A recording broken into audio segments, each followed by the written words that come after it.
Happy Friday. Happy Friday. How is everybody tonight? I'm fine, thank you. Yeah. Hey, B, I was joking, kind of giving B a hard time because, it's been an expensive year for me with B. Oh, look, I got sawdust on my shoulder.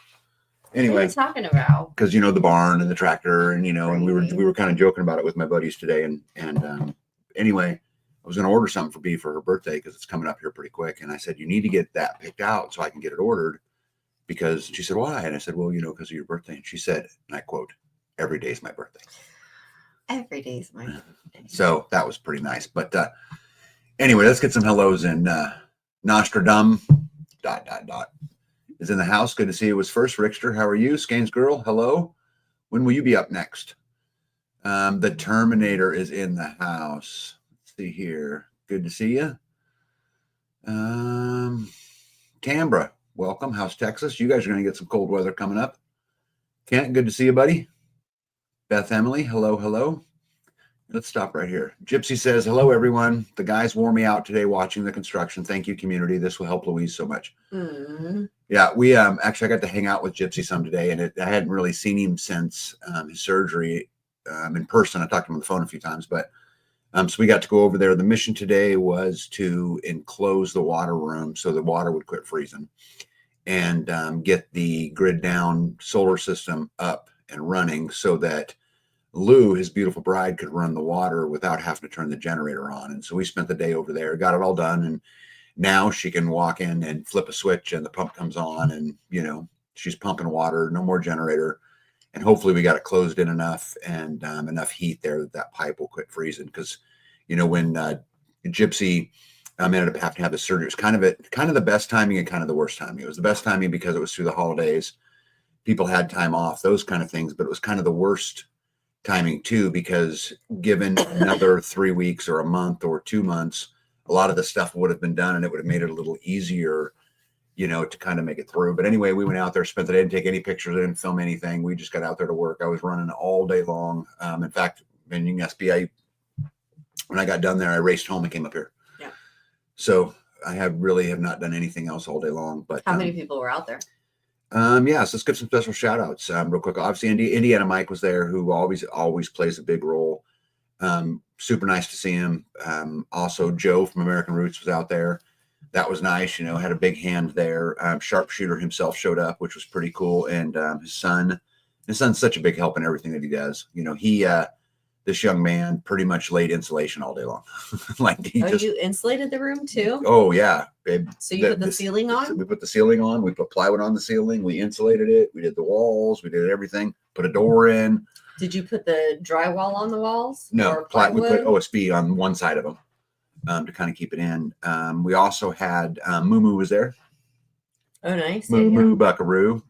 I don't know that he likes that name so much, but if you ever meet him, you'll have to ask him.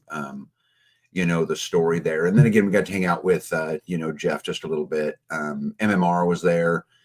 She did some organizing for us. She helped put up some insulation a little bit. Went and fed us, got us pizza. I didn't tell you that part, but that was really nice of them. Very nice. Yeah. There. But so there was just a few of us. I don't know, 6 or 7 of us out there, but we blew through it, pretty quick and made some good work. There's still lots to do, but this is as Callie Blackwell says, and I love this quote, but she always talks about how everything's an upgrade.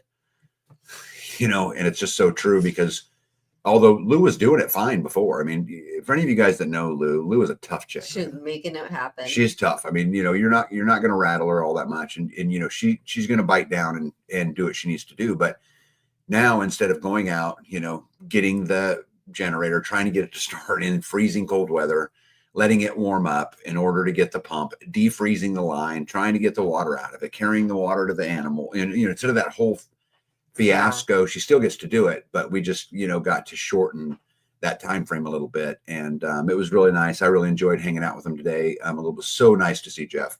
I tried to poke fun at him a couple times. He got his ass kicked pretty good, but I promise you guys, come spring, he'll be back. Yeah. And he will be back to his normal self. And I'll tell you, I love going over and helping these people because they're the first ones to help everybody.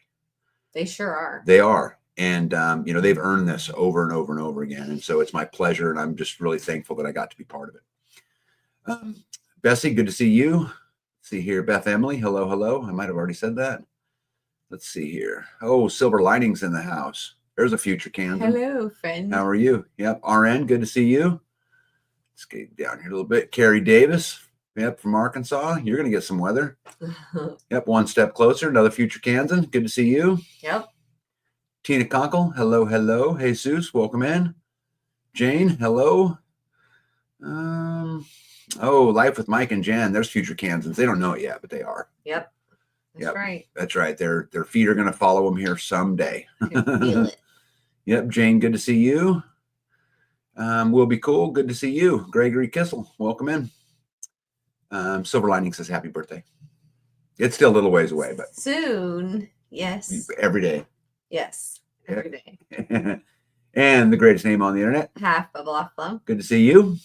Let's see here. Stan Gunther's in the house. Good to see you as well. Indiana Michael, there he is right there. Yep. Ahoy. Thanks for your help today, Indiana. You're a stud. Matt, good to see you, bud. I was going to say, no, he's a trench. Oh, that's right. He really needs to change that name. That Indiana Mike needs to say Indiana Trench Mike. It really does. Indiana Trench. Indiana Trench, right. Farm Ranch Homestead, good to see you. Ryan, how are you, bud? Long time no see. Says here, scrambling, but here. Yep, we'll see you guys soon. Let me see here. Jen, this is a good little quote. Says, we love us some Miss Lou and crew. Amen. I could not have said that better myself. Yeah. But it was the Lou crew. Yeah, the Lou crew. I like that so much better than the Rowdy Boys. Let's make it the Lou crew. I like it, the Lou crew. Yep. All in favor? Aye. Aye. All opposed? Same side. Motion carries. So that's pretty cool. Let me see here. Harry says, hopefully all the Brandon damage is about to stop. I hope you're right, but I think you're wrong. But I hope you're right. Hey, Lisa, how are you? And Scott, what's up, buddy? There's Moo Moo himself. Yeah. Hardway Alaska, welcome in. Says she says that they like your grid down sweater. Thank you. Yep. Eagle Lover, Texas. Good to see you as well. All right, I think I'm caught up. So anyway, yep. So we went out to Jeff and Louisa's today. It was a great day. We got it done. Was there pretty much all day. I got up this morning. And it was like 40s today. It was a nice day. Yeah. Went this morning, drove to the biggest city, which is about 35 miles from me, because I had to make a trip to Home Depot to pick up some stuff to go out to Jeff and Louisa's today. Stopped by my son's house, helped him finish his plumbing on his sink in his bathroom, went out to Jeff and Louisa's, was there all day till I got home, and then I'm up here seeing you guys. So I don't really know what else is going on, but what else is going on for you? Good to see you, by the way. Good to see you. Yeah. I'm glad that you ate a little bit of your dinner. Yeah, I know. Okay. I brought him dinner up and he ate it up here. Well, he had a bite of it. I had some leftover American Roots pork, and I shredded it up and put it on an amber roll. I have food from everybody else. And then put some cheese on it and brought it up to him. And he ate one. Yep. So I'm glad that. Oh, but you had pizza. I did for lunch. Hey, I want to welcome in my good buddy Mo. How's it going, dude? Hello, Mo. Yeah. Yeah. Thanks for the info on the frost dates. That's super helpful. Yeah. I didn't know if I told you that or not. So B got selected for jury duty and went through that whole process. And I really find this very fascinating because I have a problem with it. And you guys know me, right? I mean, I'm kind of a rebel that way, but why don't you tell them about your experience of being chosen and what they asked you and all that. And we'll move on. Hold on, before she does that, hold on. So B and I talked before she went to jury duty. And really our conversation was just that rule of law matters. But at the same time, the state needs to prove their case beyond a reasonable doubt. Yeah. And that's just how it is. And you need to make them prove it. If they can't prove it, then that's just the way it is, because that's the way it should be. And that's actually one of the questions that she asked. She said, I'm going to pick on you, Miss Lady. She said, if the state presents evidence and you find in your mind without a reasonable doubt that the evidence proves that he did this, what would you have to say he is? And I said, guilty. And she said, okay, yes. Okay. So if the state, me, does not produce evidence that makes you feel with a reasonable doubt that he's guilty, what would you then have to say he is? And I said, innocent. And she said, okay, good. Like, you understand. And I'm like, I thought that was like a no-brainer. I'd be like, wait, there's got to be is there a trick? No. Hey, real quick, I want to say Starla Doak, welcome in. Tom Shiva, welcome in. My buddy Pete Squatchy's in the house. Squatchy! Oh, he's a former Kansan too. Not former. Or oh my goodness. Future. Pete. Future? Oh. Squatchy's a future Kansan. He don't know it yet, but he's got 14.5 inches of boot that says he's headed this way someday. That's what I say. Like it, don't matter. Anyway. So jury duty. Yes. That's what you're talking about. Yes. What else? So you mean to help you along with this? Yeah, he was funny, I wasn't even there. Okay, so you go there, they ask you a bunch of questions. Any other questions that surprised you? Yeah, there was like 50 people there. For the size of the town. I walk in and I'm like, oh, hey. And it was one of my former neighbors. And so I sat next to him and we chit-chatted. And then I'm like, oh, hey, from the lady from the bank. And I'm like, oh, hey, from the school. And I'm like, oh, hey, you're from the school too. Yeah, okay. And there was, the lady, the realtor whose picture is on the highway, she was there. She actually was one that was selected. So was the lady from the bank. There was a kid there that was like 18. And the judge had actually said, like, if you are not of age, if you're not at least 18 and have your name on the roster, you cannot be here. Is there anybody here that would fit that? And we're like, no. Why would somebody be here that's not like supposed to be here? Because it's fun. No. Yep. It wasn't. I was okay. So let's skip forward. So you were selected for jury. Yeah, I was selected. Every question that they asked, it was like, they were like, is there anybody here who knows this name? No, I don't know that name. Is there anybody here who knows this name? No, I don't know that name. Is there anybody here who's a family member of, this person? No. Is there anybody who's been affected by drugs immediately? No. Is there anybody who, so like I couldn't, all of the questions, I'm like waiting for the one that's going to be like a one that I can like, yeah, that's me. I need to get out of here. Yeah. And, no. And then they were like, they had 12 over here and then another 12 chairs over here because they wanted 24 people to stay out of the 50 that were already there. And then they let the first 25 go. Well, then there's still 25 of us. And we go through a whole nother series of questions sitting up in the jury boxes and then in these chairs next to the jury box. And then they let 12 people go. And then I'm like, okay, well, I guess I'm still here. Shit. So then he goes through all the rules and then we were allowed to go to have a potty break finally at like 10:30. And then we come back and they right there start the trial. And it was a guy who had been convicted or who was being charged with possession of methamphetamine and possession of paraphernalia. Yes. And so then they had a video.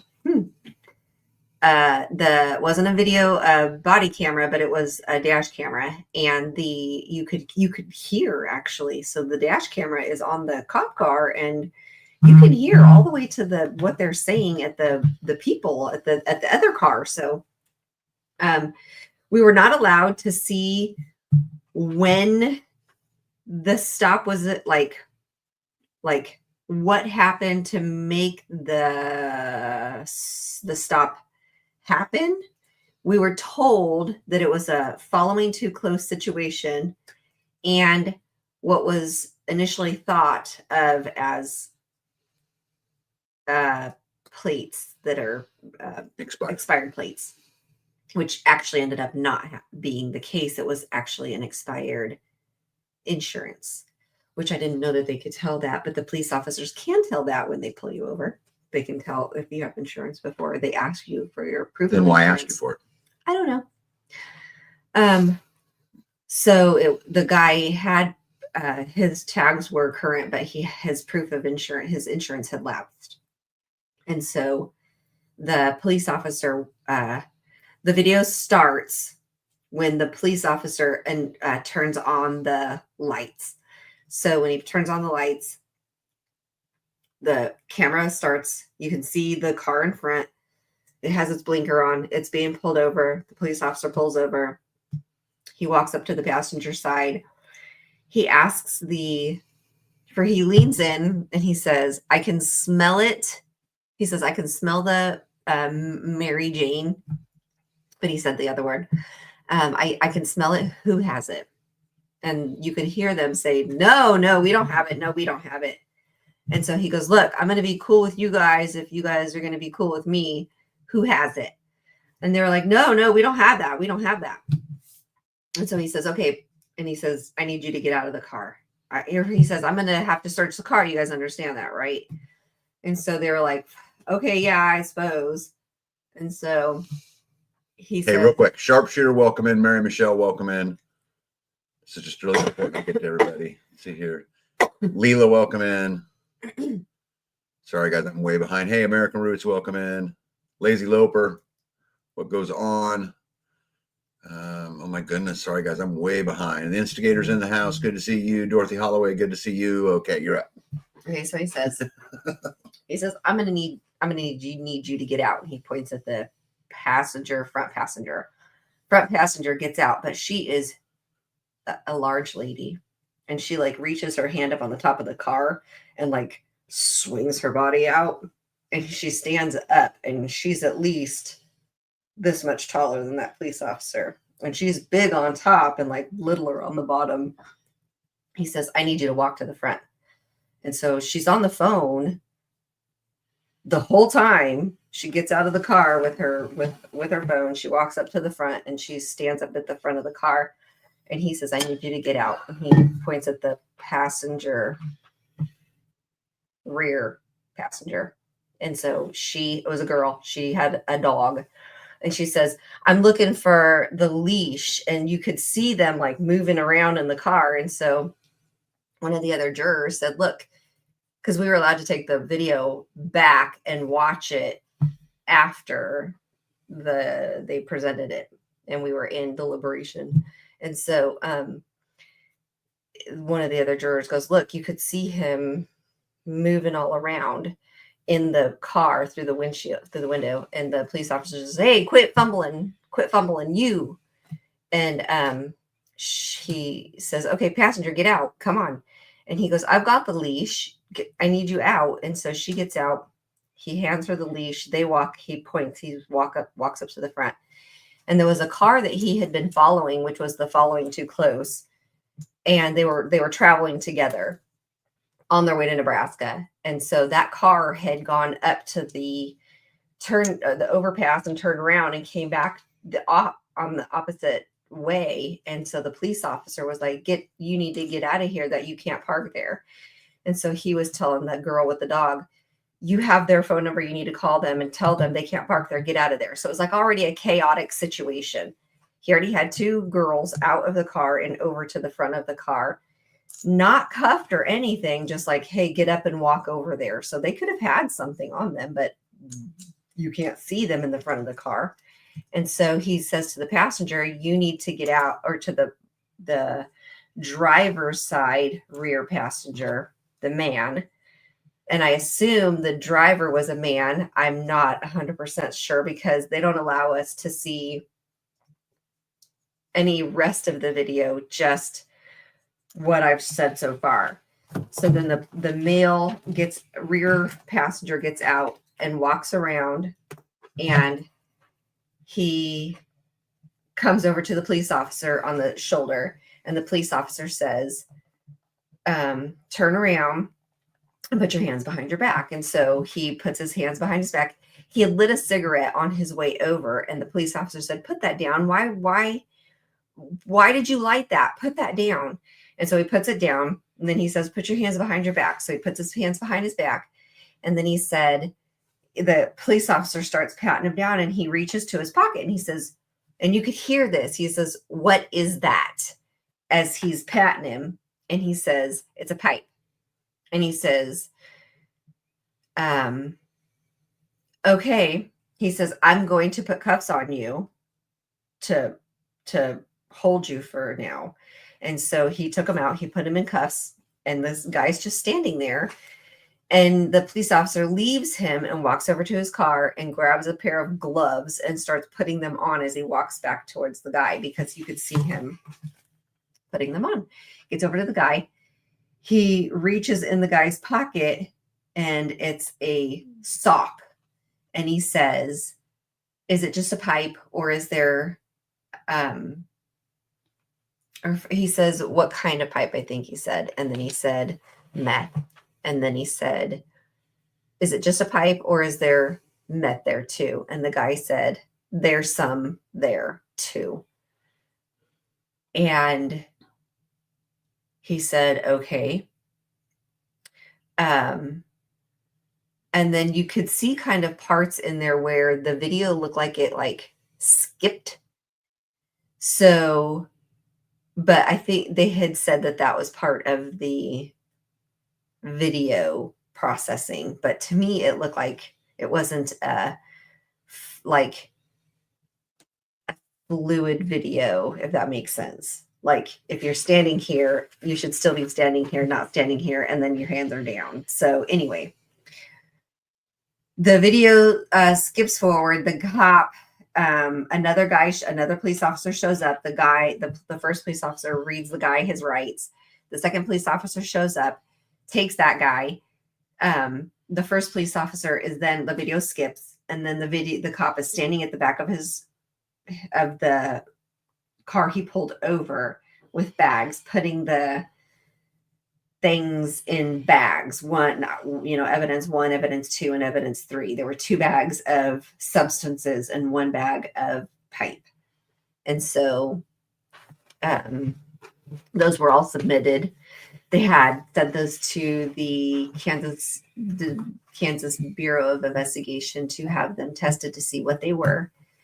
Came back as meth and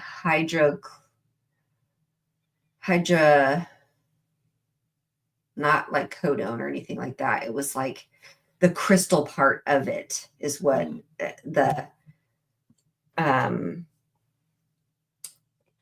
not prosecutor, but what's the other one? The defendant, the public defendant, is that public defender? Mm-hmm. What he had said, he was like, when they were asking the person from the KBI who tested it specific questions on like, what is this hydro whatever, and he said, so technically would that be like the crystal part of it? And she said yes. So that's what I understood.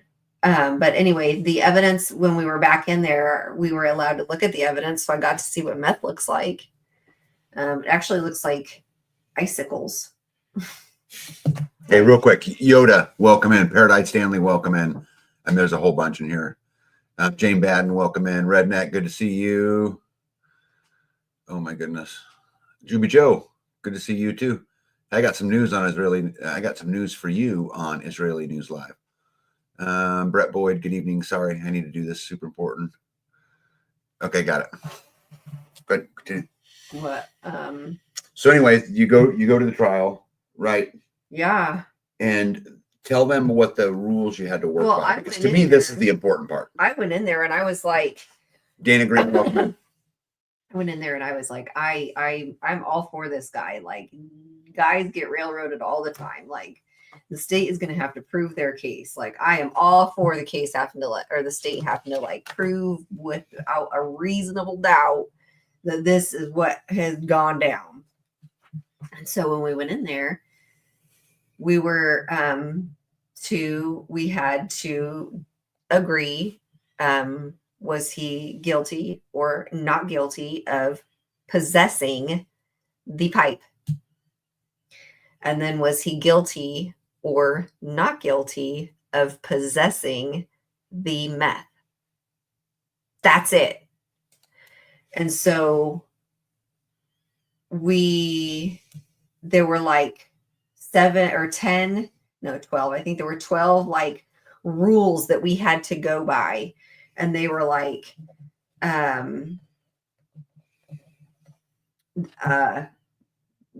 was one of them, was he guilty or not guilty of possessing it, of one item or the other item? And we were just, it was like one of the older ladies, who was just a one person over from me in the deliberation room. She goes, "Am I missing something?" And the lady that was sitting next to me, who was the realtor lady whose face is on the highway, she goes, "What do you mean?"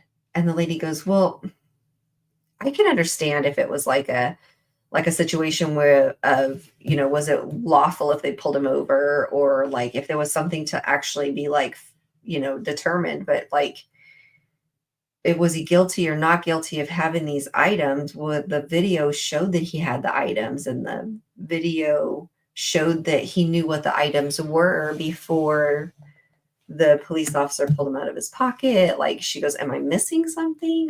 Why am I here? Like, why is he pleading not guilty? I don't understand." And we were like, yeah, it's like, we don't know. That makes sense. I don't understand. Well, what I find so fascinating about it is the way they obtain the evidence matters, but yet the state, who also hires the prosecutor, Yes, says you can only consider this moment in time. we were given a 7-minute video. Right. And all you got to make your basis off was that 7-minute video. Yes. Which, because we were not allowed to see, like if the police officer was on the side of the road and you could see like 2 cars go across, and then he like pulls out behind him. Like, if you could see like all of like what's going on, instead of just, like, were they following too close? Because they had actually, the guy's attorney said, asked why they were being pulled over, and he said, for following too closely. And he said, "How did you determine that?"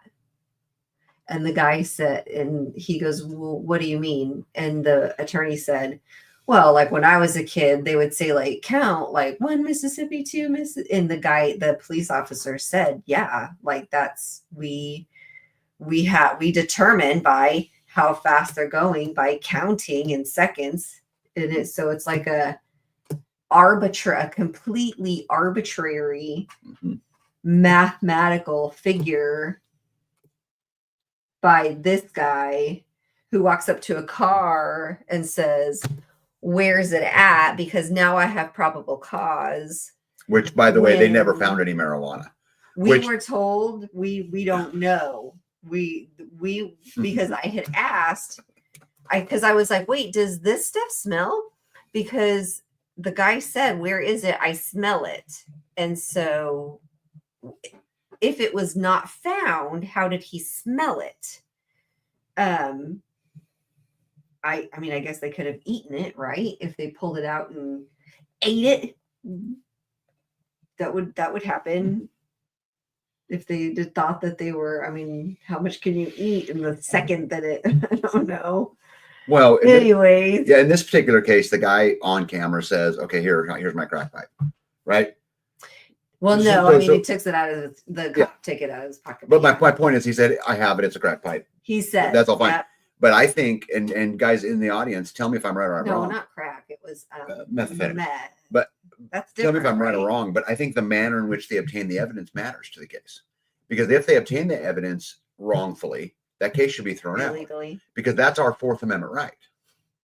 Right? We have that right given to us by our creator. And so instead of just randomly going around right, patting right. people So down. so you pull somebody over arbitrarily for following you too close. Your probable cause to search the vehicle is the smell Is of arbitrary. marijuana, which you don't find any. And so it just to me seems like it's kind of shitty that the only thing you can consider, the only thing they give you is that 7-minute block of time. Yeah. Like you don't know the before or the after. Yeah. And I think it's because me. Those other people could have had it on them. The other people might not have had it on them. The other You don't we know. don't know who all was arrested. Yeah. We don't know. Nope. Just if this particular person had this item on him, or if he had it on him, the item and then the item, yes or no. Hey, Stephanie Terry, welcome in. As Bonnie Klein, welcome in. Dana Green, Rose, and LJC. Good to see you all. And We'll Be Cool. Oh, I already said that. We'll Be Cool. We'll Be Cool. Welcome twice. Yeah. But the problem is that you don't get any of that information. Nope, not And in. And at the end of the trial, when we were leaving, the prosecutor was standing at the back of the court, right outside the courtroom, and as we were coming out of the jury room, she said, walk or talk. And I said, what? This is the prosecutor. The prosecutor. She said, walk or talk. And I said, what? And she goes, do you want to talk or would you like to walk? And I was like, talk about what? What do I have to talk to you about? And she goes, anything. And I was like, nah, I'm good. I don't need to talk to you. Yeah. Yeah. Well, the problem is we don't know. So like We'll Be Cool says, I would have voted not guilty. Sounds like an unlawful stop. But this is the thing is that they would not give me the evidence whether it was an unlawful stop. Yeah. Like I had no idea. It could have been a lawful stop. And maybe they found marijuana in somebody else's pocket. Let's say one of the other people in the car, but you weren't allowed to consider any of that evidence. Yeah. You're only allowed to consider the videotape. And I think mainly part of that is because it wasn't the driver. Right. It was a passenger in the vehicle. And so it's just, I think it's just shitty that the very people prosecuting the case make up the rules. Well, they tell you what evidence you can look at and what evidence you can't. And not even really even tell you, just they're only giving you this snapshot of 7 minutes in time. Right. Well, they also gave us rules that we had to go by and I should have brought those home because you would have found that fascinating. Well, I find the whole thing fascinating. Hey, Zach from Unique Prep is in the house. Good to see you too. Yeah, I question it all. And this happened back in 2001. Yeah. So check this out. Mo said it is unlawful until they prove it was lawful. This is exactly my point, though. They didn't give them any evidence to prove it either way, lawful or unlawful. It wasn't to be considered as part of the case because the guy was a passenger of the car.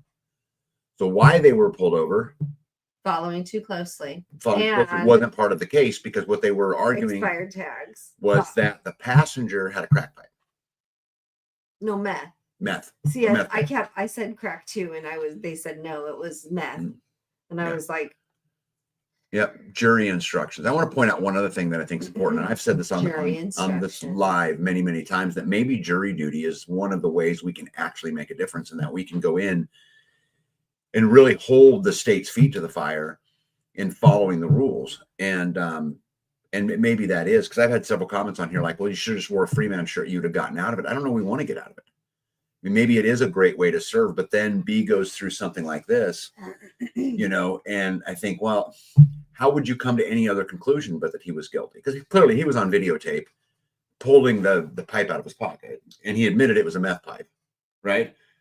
I mean, right there. So, but that's the only thing you get to see. Here's a video of a guy going, here's my meth pipe. Guilty or innocent? Well, right. I mean, you're never gonna get an innocent, right? If that's the only bit of information that you get to see. So let me see here. Gregory says, was there more than one trial or prosecution from the stop? We don't know. They didn't say any of that. They wouldn't. It's not part of this particular case. This case. Yeah.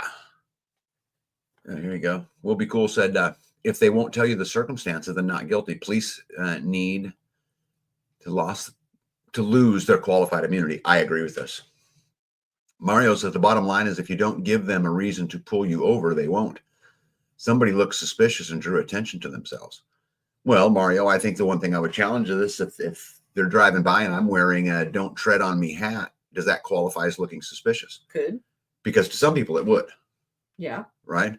As, you know, that might even make somebody mad. It might, who knows, you know? And so I think anytime you leave anything up to an arbitrary decision is kind of a bad road. At least in my book, you know.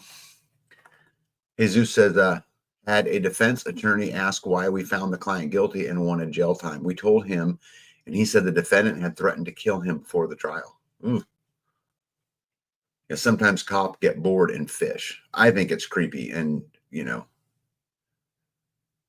what's this? Lisa says 24 years to try simple possession. Well, the penalty should absolutely fit the crime. Right. But this guy apparently had 3 strikes, you're out. You know, this was his 3rd felony.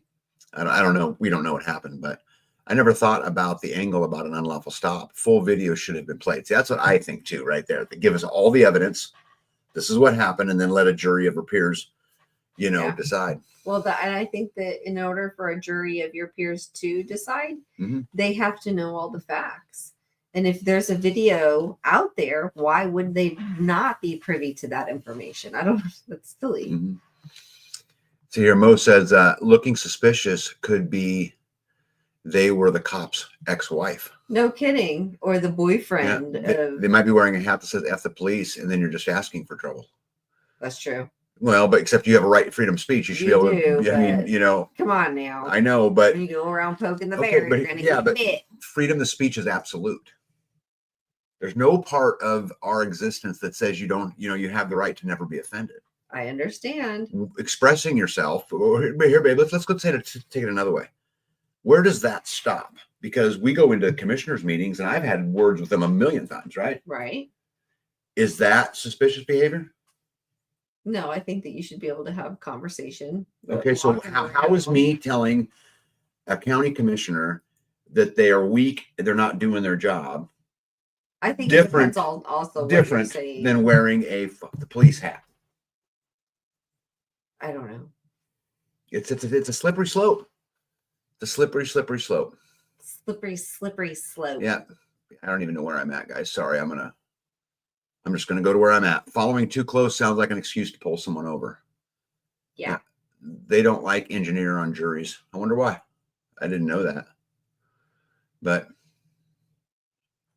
yeah, one step closer, even worse, they could be wearing Mizzou hats. He actually brings up a pretty good point, you know, because, you know, Mizzou and Kansas, for example, I'm assuming he's talking about the Missouri Tigers, are big rivals, right? Okay. What's one of them doing over here in our county? Or does it qualify to be suspicious if it's just an out-of-county tag? What about an out-of-state tag? Yeah. See, this is getting into slippery slope. Yeah. You know, I don't think anything you wear or say, as long as you're not, you know, breaking the law, which again, freedom of speech is absolute, right? Threatening somebody, I guess maybe could get you there, but I don't know. I just have a real hard time with I only get this little piece of information. I don't get to see all of it. Yeah. Make your decision only based on this. And oh, by the way, that box is only given to you by the prosecuting team. And this is this man's life. Yes. You know? Yeah. I mean, this. Yeah. I don't know. I couldn't imagine what that's going to do to him. Will Be Cool says the thing is to get your own dash cam. I could not agree more. And I think everybody should have one. Look, I cut my finger open today. Oh, you still have blood all over your hand. I know. You didn't even wash your hands. I didn't. Good grief. Gross. You weren't supposed to respond like that. Well, you've been home. Wash it. I'm going to take a shower right after the live. Anyway, girls. All right. So anyway, that was jury duty. It's interesting. It's been quite the topic around our house. Yeah. Because again, I'm arguing he should have been innocent. Yes, because he had it on him. Okay. However, I get that. I get that. I do. However, if the rules, if laws were broken in order to obtain that evidence, I don't know if it was. I don't either. That's why I'm saying you should have been shown everything so that you could make that type of decision. Right? Yeah. That's just what I That think. would have made sense. Yes. Anyway, what else you got on your list? Let's go on to a new I topic. don't have anything else. Jesus says B is going to be chasing you with band-aids later. Duct tape. Yeah, Ryan says we just got both of our older children dash cams for Christmas. Oh, cool. Still have to install them, but that's for another day. Yeah, it's super cool. Did you get ones for the front and back? The dash cams. Did he get them for the front and the back, or just? Well, they make them now that have all four sides. Oh wow! Yeah, that's pretty fancy. Jen says sheep are a happy topic. Do you want some sheep? Are you getting sheep, Jen? Yeah. When you move into Kansas, putting the fence up, we'll come help you. Yeah. Hippocrates says dash cams for men, Mrs. Dash for the ladies. Hey, look at that. Jim, my buddy Jim Gale's on here. What's going on, dude? Yeah, Jim is permaculture extraordinaire down from Florida. I was super lucky to go down there and speak at one of his events. Oh, how long ago was that? It was a while. But anyway, he's got a place down there called Galt's Landing, which is like a, super off-grid demonstration site down there. If you ever get down into Florida, down by St. Cloud, that's a must see. Let's see here. Ryan says, yes, they're supposed to be front and rear facing. Yeah. Let me see. Farm Ranch Homestead says they would tell you that it's the defendant that's on trial, not the officer that stopped the defendant. Mm-hmm. Well, except I don't know. I don't know if I agree with that because, again, I think there's a burden of proof. That's the way which at least is the way it's supposed to be. Let me see here. November the 11th. What is November the 11th? Oh, that's when I was down there? Oh, got it. I was down there on November the 11th. Got it. That wasn't too long ago. Hey, Kelly May, how are you? Year ago.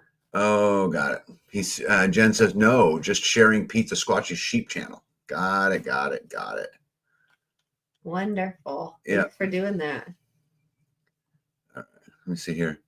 Matt says, I just have the National Intelligence audiobook, another listen yesterday. Oh, cool. Yeah, super cool. Let me see here.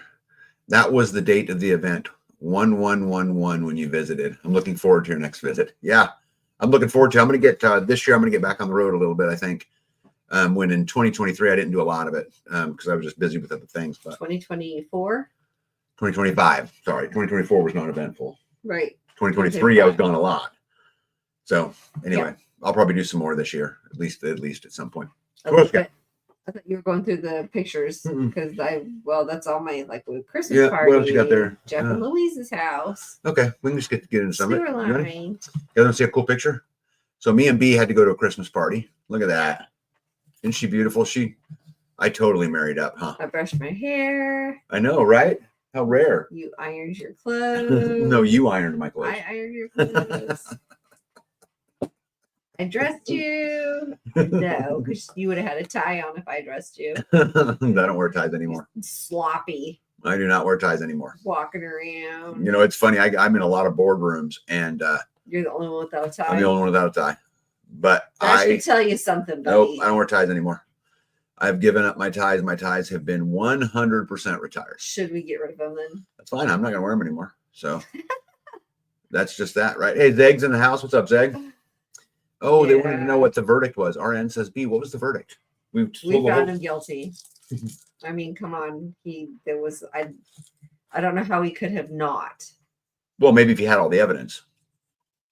That maybe. Maybe. Yeah, guys, this has been quite the topic around our house. This has been a good topic for both of us. And I get B's picture. I'm certainly not picking on her because I totally get her point. I mean, it's on video, right? Yeah, it's clear, but I still think it matters how the evidence was obtained.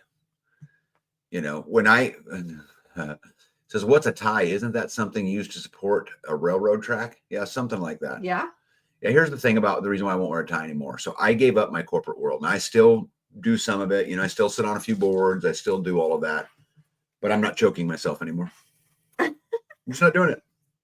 I refuse to do it. I'm not wearing a tie. Yourself? Yep, I'm not doing it. You don't have to like zip it all the way up to where No, it's a symbol, choking babe. you. It's a symbol, and it's just my way of just non-conforming. I'm not doing it anymore. I'm not wearing a tie. Oh, good. And if a tie is a requirement, then they should find a different board of director or whatever it is. I don't have to do it. They can't make me, and I won't do it. So, That's funny. what do you think about that?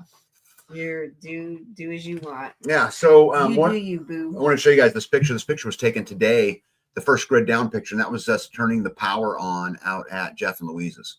And it was super cool. It's always such a big moment. Yeah. You know, it's such a big moment when that thing, you know, comes to life. And so anyway, I thought that was pretty cool. And then I also wanted to tell you that I will be, I'm doing a video with Israeli News Live at 9:15 tonight. So when we get done with this live, I'll shut this down right at 9 o'clock. And I'll be doing another live. I think it's live. Maybe it's not live. Maybe it's just videotaping. I don't have any idea. So he's recording it. He's recording it, yeah. And he's already sent me the link. I just got to go to it. And so we'll be doing a show tonight at some point to talk about current events and EMP and, you know, some of those things. He, I don't know how many of you guys know Stephen Benoom, but he gave me the call the other day, and he was reading some passage in, you know, the old Hebrew Bible or the Torah, right? The Torah. Guys, I apologize if I get any of this wrong. But anyway, he was just talking about there was a passage in it that could be interpreted towards an EMP and wanted to know what my thoughts were on it. And so we chit-chatted for a while about it. And the next thing I know, I'm getting a message going, you know, we just need to go talk about this live. So apparently we're going to talk about it either live or videotaped. I think he said it was live, but don't quote me on that. But anyway, that's what I think. Well, he's not always live, right? Israel News Live. No, he did a lot of editing too. So anyway, I'm just not sure, but it's at 9:15 right after this live. B, you look awesome. How did you get the Rain Man to pose with you? Yeah. Look at that. Green light came on. That's right. Yeah. It was such a big moment. Such a big moment. Yeah. Juby Joe says, oh, wow. I hope it's live. Yeah, we will see, right? I think so. But again, I've been pretty busy, so it's just kind of hard to keep up on all of it. But yeah. So I started shiplapping the ceiling in pod 4. You guys know I did that back wall. So we started the ceiling, and then I got a little further on the ceiling, and then got all of the ceiling. And so that got done. So B has actually really scored in all of this. I scored. Yeah. How'd you score, babe? In all this. Yep. And Unique Prepping says, and I have Tag and Grumpy Wednesday on my channel. That's correct. Oh, nice. You do. Pete the Squatchy, I don't know if I can get a link because what I've got is a link to get into the Zoom call. But when I was on, someone can go look at his channel and see if he's posted anything already. I don't know that there's a link that's live yet until we go live. So I don't know, but I'm on the live here now. So, but if someone wants to look and if there is a link, we could post it. That'd be pretty cool. You know? Yep. What else we got there? So, yep, got that all. So now what I got to do is just finish going up that little slope upstairs. And then that roof, that ceiling will be a wrap, which is pretty cool. I wanted to show you guys this. That blue tape that's on the back wall there in this picture is where I'm going to rock. And so I'm waiting for the rock to show up. I've already ordered it. A little bit different than what we used in the rest of the house, but I'll get that all rocked in. And then B has those couple little walls to finish, and that's it. So you guys don't listen to her bullshit no more about there's too much to do, right? Babe, we've cut it down to, you got like 40 square feet to do now. I still have to mud all the holes, right? Oh, gosh. There's still a lot to do. There's a lot of holes. I built it and insulated it and plumbed it. Oh my goodness. Oh my yeah, that's goodness. what I hear when you're complaining about building stuff. What else? Oh, this was a funny picture. So I was working on, because we're going to paint some of the shiplap on one of the walls, and then I'm going to stain it on another. Oh, so, yeah. Yeah. So this picture was funny. So you guys, you cut these, you notice how my top board, there's something wrong with it. I got it flipped upside down. There's not a groove going down the center. Yep. So I spent all of that time getting that piece in there, just the way I wanted it to realize. You used the wrong side of the board. I cut the bat the wrong side of the board. Good grief. Yeah. So then. So you're wasting materials. I fixed it. Yep, I fixed it. You got to be more careful. tag, where does that doorway go? Which doorway? Let me see here. The doorway. You talking about that arch in that picture right there, Rick? You talking about going up the stairs? Which one you talking about? I don't know which one you're talking about. So you have to tell me which one, and then I'll tell you where it goes. Let's see here. Brett says, that's what you do when there's 6 feet of snow outside. Yeah, pretty much. Basically. Yeah, pretty much. That's what he's been doing. Yeah. So let me get rid of this comment here. Oh, you're trying to, yeah. Yep. So, and then as you guys see, I was working on the front of the stairs, right? Because I'm going to make that match. Right. And so that's all going to be covered. Let's see here. G. John says, the arch and the crazy angle on that ladder. The angle on your ladder. Yeah. Angle on my ladder. I don't get it. Your angle, the ladder that was on the wall. Oh, yeah. It's the only place I could get it to fit. Okay, so Rick says, yes, the one on the bottom. You're talking about the arch. Where does the arch go? Is that what you're saying? Or that right there? I don't know. I don't understand. The doorway. Gregory says, what type of living space is Pod 4 considered? Well, it will be our bedroom. It's the last of the rooms, and we saved our bedroom for last. And so it will be last. Yeah, okay, so Rick says the arch. Okay, let me show you guys. I'll go back and show you. Okay, so if you guys go back to that picture, that arch right there goes into the master bathroom and the master closet. It's the hallway between, but it also enters the living room in my normal house, if that makes sense. Yeah. Yeah, okay. Let's go back here. And Carrie Davis, who always has great timing, says, incredible staircase. Let me show you what I did to my staircase. So, well, that's wrong. Probably skip that picture. Okay, so I started thinking to B, and I was talking to B, and I said, hey, B, what if I cover the tread, do the risers out of pine and all that shiplap, but what if I cover the tread with milled walnut that I have out in the shop? Because I've got tons of it from milling all the logs that came out of our pond. And she said, well, what would that look like? And so I just cut a few pieces. Those aren't exact. I just cut them and laid them in there so that she could kind of see whether or not she would like a walnut tread. And so she decided that she liked it. And so I put live edge walnut tread planks. Yep, all the way up. And so check that out. So got stairs in. That window up there looks popped out, doesn't it? It looks 3D. A little bit, yeah. Yep. It's not. So those will be the stairs. That wall's done all the way to the top. Yep. And then the cubby's done. Yep, the cubby underneath. I didn't include those pictures, but you can see it from here. Yeah. The cubby underneath the staircase, he got the white shiplap on. Food Force Permaculture, welcome in, says looks lovely. So anyway, so the stairs are pretty much done. I mean, they need sanded and finished, which you guys know how long that will take around this place, right? We only have 40 feet to work with. Yay for not running down the stairs and knocking over seeds in the middle of the night. Exactly. I'm so excited about getting into Pod 4 because I can get up in the middle of the night and go pee. I don't have to go downstairs. I hate it. Yes. Yeah. Yes. So so go ahead. Why don't you tell the story? Since you're all laughing at me, go ahead and tell the story. Taggy bladder gets smally. Yeah, poquito. So what happened with the seeds? Yeah.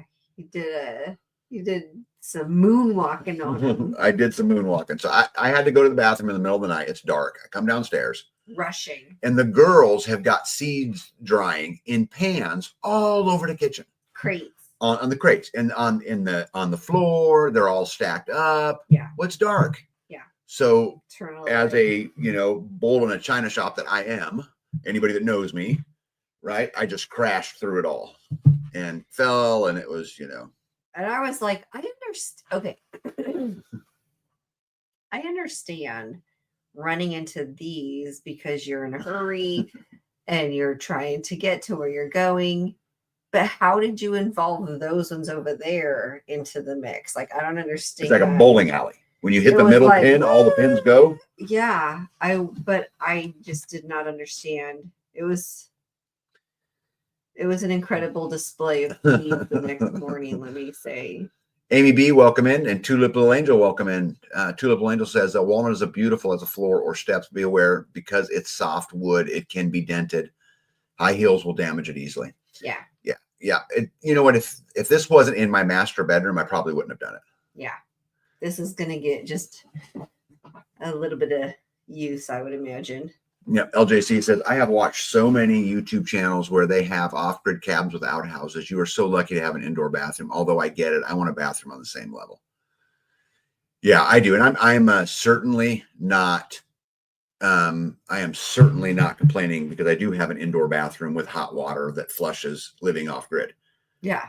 But it just would be nice not to have to go up and down the stairs. It would be nice to just be able to get up, walk 10 feet, go to the bath, take a piss, come back to bed and go to sleep. Right. I mean, that would just be really, really nice. Tag, was the light broken?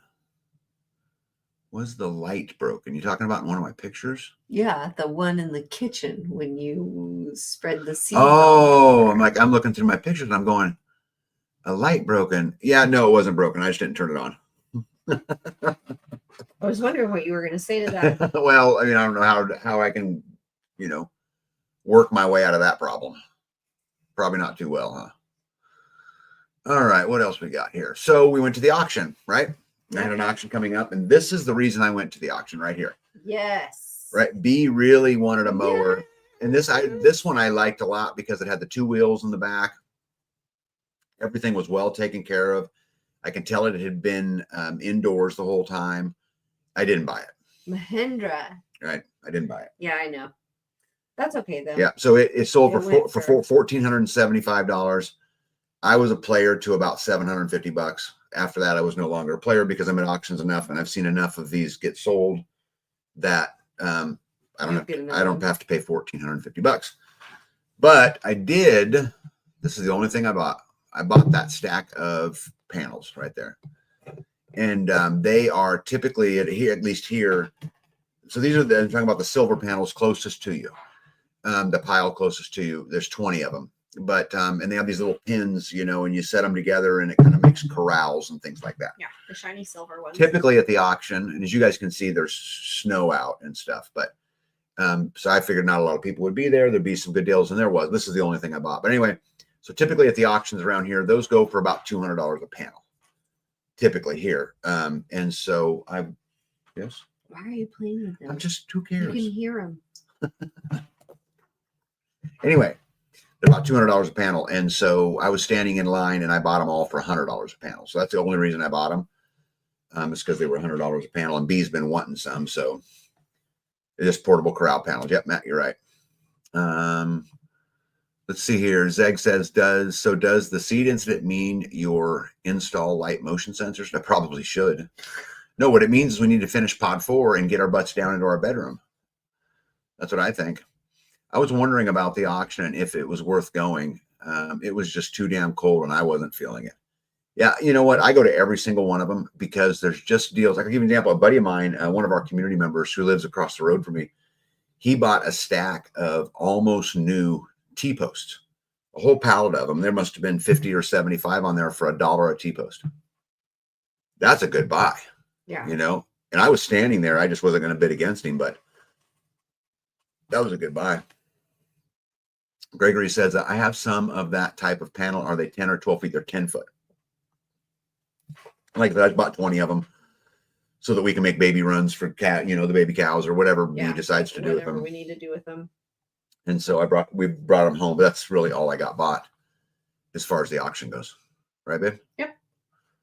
Are you happy about that? That was enough. Yeah. Yeah. Yeah. And that's the other thing, I mean, you could spend lots and lots and lots of money, but there's only so many resources to go around. Right. Yeah. And so, yeah, Tamara says that's good for T-post too. Yeah, that was a great deal. There were some really good deals at the auction. There were some tractors that sold cheap, but again, I don't need one. Yeah. I mean, I'd love to have brought home another tractor, but for what? Don't matter how we don't need another tractor. Yep. We've got one. Future Kansan says, oops, almost clicked on it.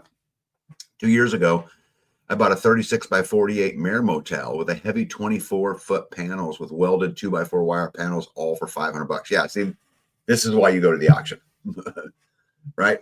Yeah. This is why you go, because any given Sunday, I bought a 2-ton truck with a 20-foot flatbed on the back of it that ran and drove one day for $1,800 at the auction. I thought it was 12. Was it $1,200? Yeah. $1,200 at the auction. So just stuff like that, you know. Yeah, Brett Boyd says T-post for $1 isn't a buy. That's a steal. Yeah. Yeah, I've gotten some great deals. I go to every single one of them. Up here in Northeast Kansas, we have 2 major auction companies that do farm consignment auctions. Harris and Hoffman. Hoffman does 4 a year, 1 a quarter. Harris does 2 a year. And so we get 6 a year, and those are 6 Saturdays, but that's just what I'm going to go do. And I've had a lot. I didn't buy anything, but We like going to the Amish one up in yes, Gatlin. Yeah. No, it's up by Jamesport. But Jamesport. Yeah, it's actually in Jamesport. Jamesport, Missouri has a gigantic Amish auction every year in July. That's pretty cool to go to too. It's just hot. See here, LJC says, "Oh, we're going to have St. Croix sheep moving to the community." Yeah, well, Squatchy LJC owns land up here, up where we live. So you two should definitely connect. And if you guys want me to exchange contact information or anything, you guys let me know, because I have both of yours, right? I can do that. Anyway, so what else you got, baby? Amber says, if I ever get to Kansas, I want to go with you. Oh yeah, it's a lot of fun. It's actually the auctions around here have turned into a social event for the community. We go hang out and chit chat and laugh. I mean, I have leaned up against many attractors, like with Mo, for example, who's in here tonight, with a cup of hot chocolate or coffee, and we just sat there and chit chat, you know.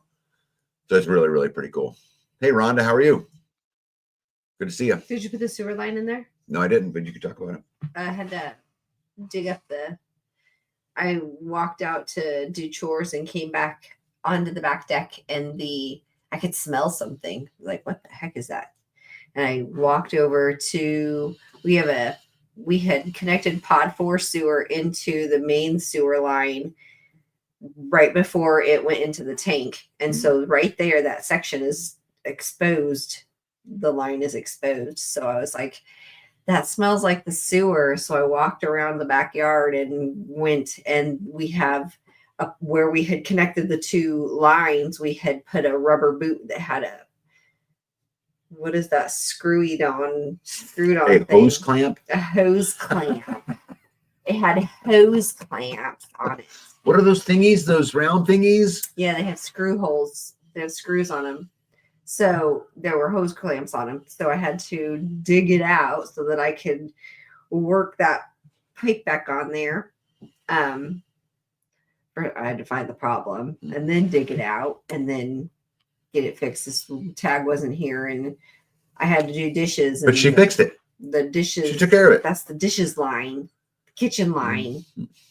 Pete says dark roast coffee at an auction sounds great. Oh, it's a great time. Bill Handy, welcome in. Ryan says, I need to know how they work. Do you pay immediately? Do you bring your trailer assuming you'll be buying something, or do you pick it up later? I've never been to one. Yeah, so like when we went to Missouri, we had somebody take a trailer. But that's just because it's such a long drive to go back the next day. These auctions that I'm talking about, the furthest one away is 20 minutes away. I mean, so they're close, so it doesn't matter. So basically what happens is you show up in the morning. The first thing you do is you go up to the window, you give them your ID, they give you a bidding number, you know, and so I take my bidding number and stick it in my pocket. And then I'm usually there 30 minutes or 45 minutes early, because then what I'll do is I'll go walk around and look at things. I'll consult my list, because quite often I take B the night before. Yep. And she makes a list for me, but and then you just kind of stand in line and you bid on it and write it down on your list or whatever you want to do. And then at the end of the day, you go pay for it. So I write them a check for whatever it is I bought that day. And then the following day, usually I bring a trailer up, load everything up, and take it home. But it's not too bad. It's actually a pretty easy gig. Yeah. Yeah. Let me see here. Do the Home Depot workers cry when they see B coming? Do they cry when B comes? No, I probably spend more at Home Depot than you ever will. Yeah. Yeah. I don't go into town. Yep. Hey, Nitos, how are you? Cameron says I take a trailer. Yep. Rhonda says I have a big C, not that sick, just can't smell or taste. Love runs rampant says lucky dog. 20 minutes from the auction. Yeah, and they actually got one I'm 5 minutes from. The long one's 20 minutes, but I have 6 of them a year, big farm consignment auctions that are just right around me. Gregory says, bring your truck, bring a trailer, bring a friend, and your checkbook. Yeah. Yeah. And there's a lot of people, Ryan, who show up with a trailer and take all their stuff home that day. I don't usually, but just because I don't want to haul it around. And who knows, the majority of the auctions, I'm not going to buy anything big enough to put in my trailer anyway. My truck will suffice, but yeah. Dinner Green, good night. I mean, there's been times though that you've had to have a trailer up there and you load that thing like ridiculously, like almost illegally. I mean, there was times where there were like 40 blue barrels on a trailer and they were all like strapped on with straps, and it was all like, woo. Yeah. One Step Closer says, well, there'll be one at the end of April. I haven't seen the schedule yet, but typically there'll be one right around there. Squatchy says next day. It's a lot less stressful. Man, what is up with those? Yep, a lot of less stress. It is. Maybe it's all that stuff that's on your pad. Yep, and don't forget nicotine. Eggplant has the most nicotine. There's a lot coming out about nicotine and COVID. I got to be careful what I say here because it'll get me banned, but there is a lot of information out there. If you guys are interested, you should go get it. Tamara said you need the trailer for panels. Yep, for panels you do. I agree. They're just too big. All right, so should we get into some good news for tonight? Yep. All right. I'm going to go through these first slides pretty quick with you guys, but I just found it interesting that I was doing a little bit of research with another group that I'm part of, which I'll talk about maybe at some later point in life, but basically a board that I sit on, and we were talking about all the lawsuits that are being filed over PFAs. So those are like the forever chemicals that are in soil, right? And so I just started doing a little bit of digging and got into a bunch of these things. And so like, here's a group of Texas farmers who are suing over the PFA contamination. Here's another one, dead livestock and poison waters in Texas. Farmers sue over the PFAs. Here's another one, Texas farmers sue EPA for alleged inaction for forever chemicals. And here's Ag Farm News. There's another one. A lot of these are going on in Texas right now. But there's like literally a ton of them. New lawsuit for PFAS exposure of fertilizer manufacturers, right? Sewage and sludge and contaminated farms. And they actually did a small documentary called Biosludged. If you ever want to find it, you can go out on Brighteon Films has it. You can go out there and watch it. But there's a lot of this stuff going on. And you guys have heard me talk a lot recently about how I believe we're going to see a new popularity contest. And it went. Between who? I think there's a good chance that what you see through all of this is what used to be the woke culture was the popular culture. I think you're going to see it kind of begin to switch a little bit, and it's dangerous. Freedom only works if it works for everybody. And if I'm happy because my party is winning, or I'm happy because it's my train of thought, but I can't be happy if it's the oppression of others, right? And I think we need to be careful here. But I think the popularity is about to switch sides. Now that Trump's about to take office, which, by the way, I wouldn't travel Monday if I was you guys. Take it for what it's worth. Yeah. I'd just stay home that day. But so anyway, I think it's interesting. You get a lot of these lawsuits coming up. I've got a slide later that talks about how the FDA has now banned red dye 40. Are they? They banned it. Already? They did it. Think about that. All these years it's been going on. And they start getting a little bit of heat from RFK and this kind of stuff. And boom, in a matter of a couple weeks. Yeah. Right. I'll talk a little bit about that later, but fascinating. Yoda says, how about the trailer with the Amish buggy on it? Yeah. Yoda was standing at an auction one day. Buggy. It is. They still have it. And Yoda bought an Amish buggy at an auction we were standing at. This was a long time ago. Yeah, a few years. It was a cool buggy. Yeah, Nito says the Biosludge movie is very informative. Yeah, and I'd encourage everybody to go watch it. Yeah, let me see here. Oops. John says red number 3 can still be in foods for a few more years. Odd. Oh, I did not know that. Yeah. You see here.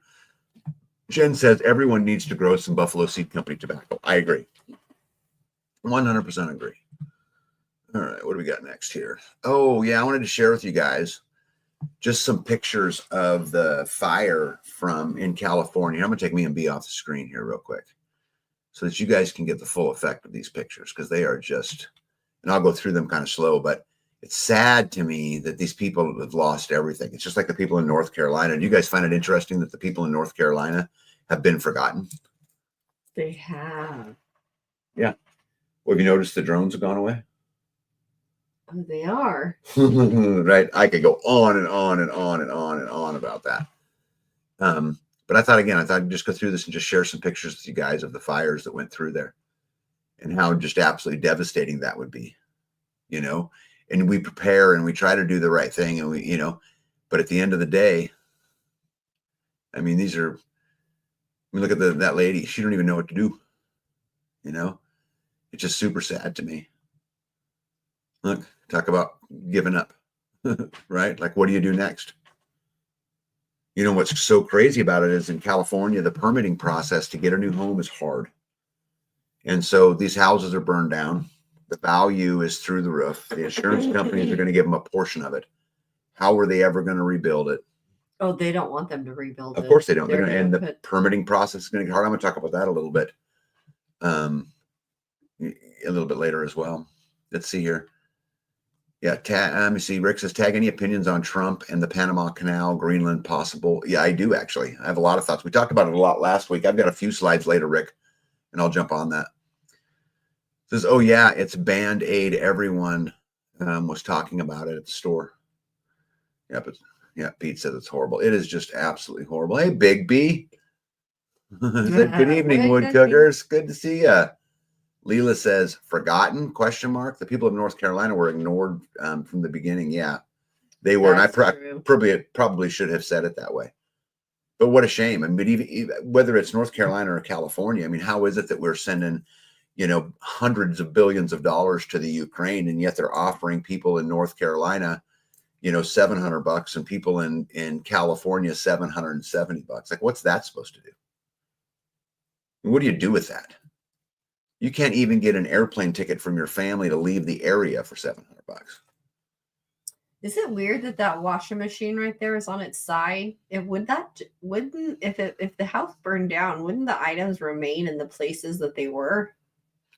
Depends on what was falling, what was hitting them. Was the roof collapsing? I mean, there's a lot to go into that, baby.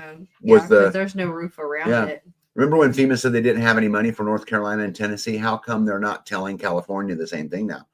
Except they kind of are, because they've offered them $700 or $770. Oh, I didn't hear that. Yeah. Tamber says, did you see where the local government said they started the fires? I did not see that. I'd actually like to read that. Red Cross said, pay California and screw this out. Let me tell you something. Anybody gives any money to the Red Cross, I feel sorry for you. Yeah. Pete Squatchy says North Carolina is worse. I 100% agree. And the damage is worse too. I don't know if it will be in the end, but so sad. Nito said, I've lost everything in fires twice in my life. It's really hard to deal with. I feel so bad for these people. Even in California, we make fun of California and we make fun of the liberal West and we make fun of all of that stuff, but they're human beings. Yeah. And they deserve a right to life, liberty, and the pursuit of happiness, just like everybody else does. Hey, good news is Gruscum is talking to developers. I got a slide about that here in a little bit. Some people had their insurance canceled. They did. We talked about that last week, right? Yep. And they're, billions and billions of dollars are going other places. Look at this lady as she's searching for memories. Because that's what she's doing. Yeah. She's just searching for a memory, something that meant something. That's her footers. Those are her footers. That's right. She's picking up glasses. Yeah. This picture is really cool to me. I really like this picture. And I don't know if I'm over, reading it or looking into it or, hey, big kid, what's going on? But she has the hands of someone who's worked very hard in her life. Yeah. Worked incredibly hard. I can see it in her that she's worked incredibly hard. So incredibly sad, at least to me, Big Kid says 15-minute cities are on the way. Yes, they are. Yep. Yes, they are. Yep. These were just some of the pictures that I pulled that were, good thing is like this picture, they got each other. That's worth a lot. Maybe. Yeah, to me it is, they've got a family, but it's so crazy. Like if you just look at the look on their faces, it's just like, what do we do? Like, how do you even recover from such a thing? Yeah. So the fires in North Carolina, what they're claiming is 126,000 homes destroyed, Wow. 104 confirmed deaths, and over $60 billion in damages. Guys, I can tell you something. Everything that I know from people on the ground and my connections is the 104 deaths is vastly understated. And the $60 billion in damage is probably vastly understated. It's currently estimated that $130 billion in fire damage so far is in Los Angeles. The budget for the train between Bakersfield and Merced is $130 billion. $130 billion to rebuild all of Malibu. So it looks like to me that what they're talking about is just recreating it. And it's so sad to me that their ideas are, hey, let's recreate, these places into something better on the backs of some travesty. If you guys go back all the way to Maui, there was 2,207 structures damaged at a $5.52 billion price range. So if you just look at these three events, right, North Carolina, Los Angeles, and Maui, it's over $200 billion in damage. Jeez. Yeah. Pete says, look up Smart LA 2028. They had planned years ago. Yeah, Pete, on our last live last week, we talked about this a little bit. I found some of the actual articles for it. That is so wrong. Yeah. Yeah. Wrong. I don't even know if, I found this little thing, which I think you guys might find interesting. So this is a declassified document. I just took the first 2 pages of it off, but forest fiery as a military weapon, final report June 1970. So this was going on about the time of the end of the Vietnam War. But in 1965, the Joint Chiefs of Staff requested that the Secretary of Defense initiate research to determine the feasibility of measuring the flammability characteristics of forests and jungle growth, modifying the flammability so that the vegetation would rapidly support combustion.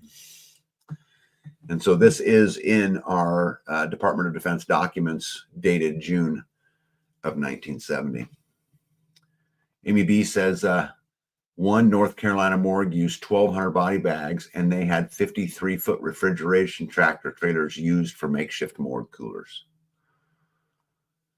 East Palestine, Ohio, North Carolina, Tennessee, Florida, California, and Hawaii. Quite a swath. Oh, yeah, I didn't even add in East Palestine, Ohio. Oh. Right? Or Tennessee for that matter. Right? Man. Just absolutely insane.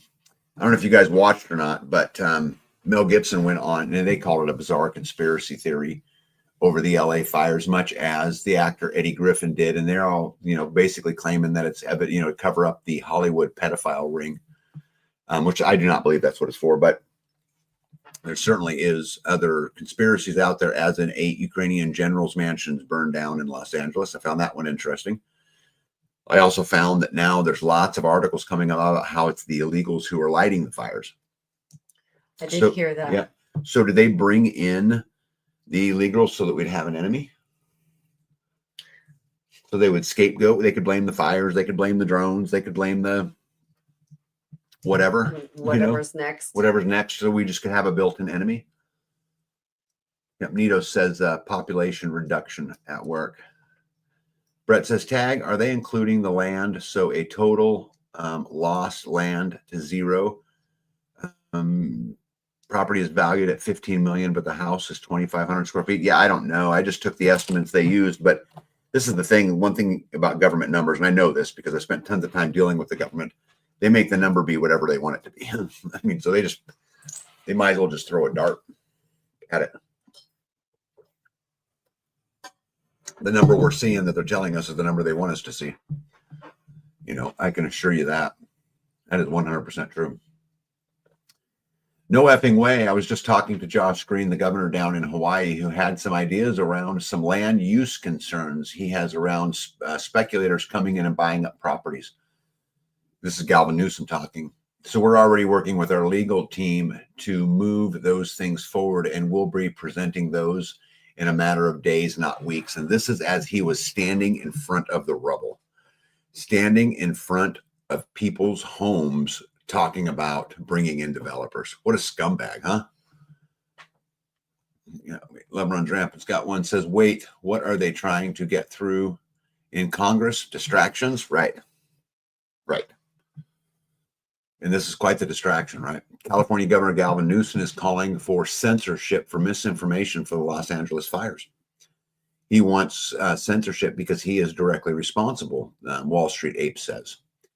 Here's drone footage of the Pacific Palisades fire destruction. This is the result of Gavin Newsom, and he should resign. But isn't it crazy how he's standing in front of the very people's homes that burned down, talking about speculators and people buying up properties and, building new things, and then calling for censorship of, the everyday person. This is your great reset, as Ryan says, and I couldn't agree more. Could not agree more. Instigator said, two tree limbs fall. One causes zero damage. One causes $100,000 of damage. What's the difference? Someone parked a Bentley under the second one. That's a good point. So good. Los Angeles will be the host to the World Cup, the Super Bowl, and the Olympics. Can we build it in time? Gavin Newsom, we have a Marshall Plan for Los Angeles 2.0. And this backs up the, 15-minute city they were talking about, the 2028 LA that we covered last week, right? This backs up. I mean, this is, to me, this absolutely backs up that that's what the plan was the Marshall Plan for Los Angeles 2.0.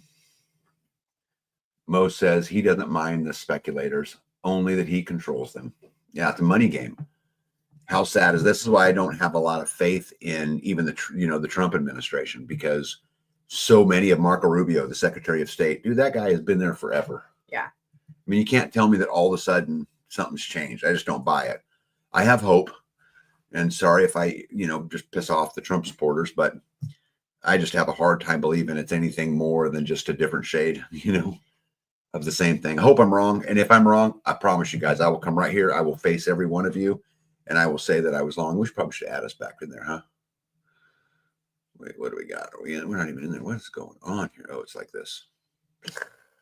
Sorry, take. Oh, we don't want that one. We don't want that one. We want that one. Okay, got it.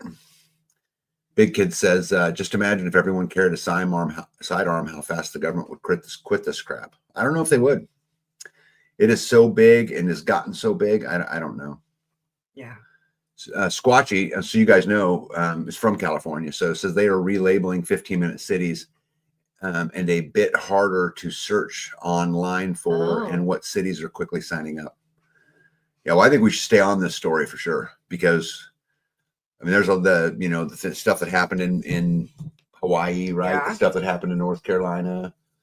I think we should definitely stay up on it. Oh, you guys will love this.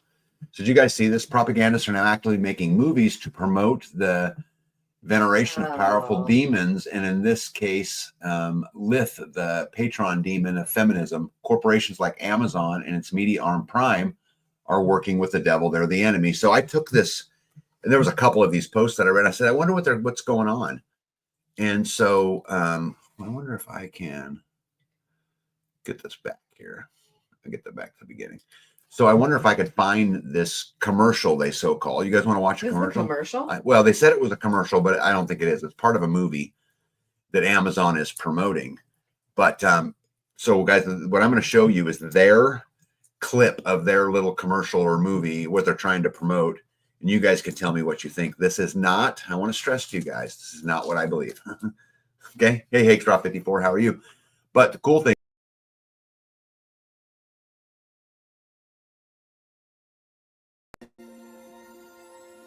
once upon a time, there was a glowing city protected by golden gates, known as heaven.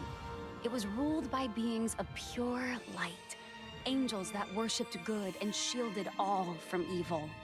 Lucifer was one of these angels.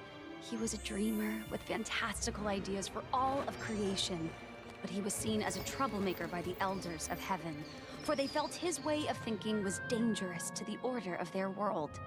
So he watched as the angels began to expand the universe in their ways. From the dust of earth, they created Adam and Lilith, equals as the first of mankind. But despite this, Adam demanded control, and Lilith refused to submit to his will. She fled the garden.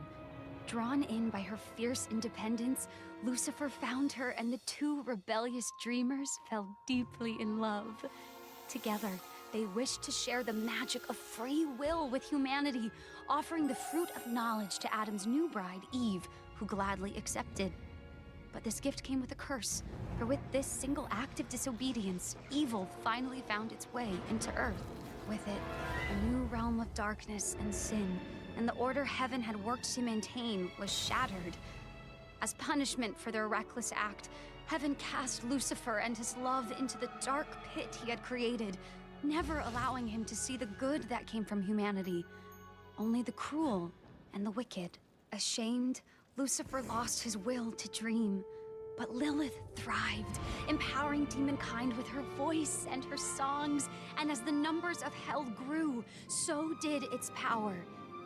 Threatened by this, heaven made a truly heartless decision, that every year they would send down an army, an extermination, to ensure hell and its sinners could never rise against them. But Lilith's hope remained, and her dream was passed down to their precious daughter, the Princess of Hell.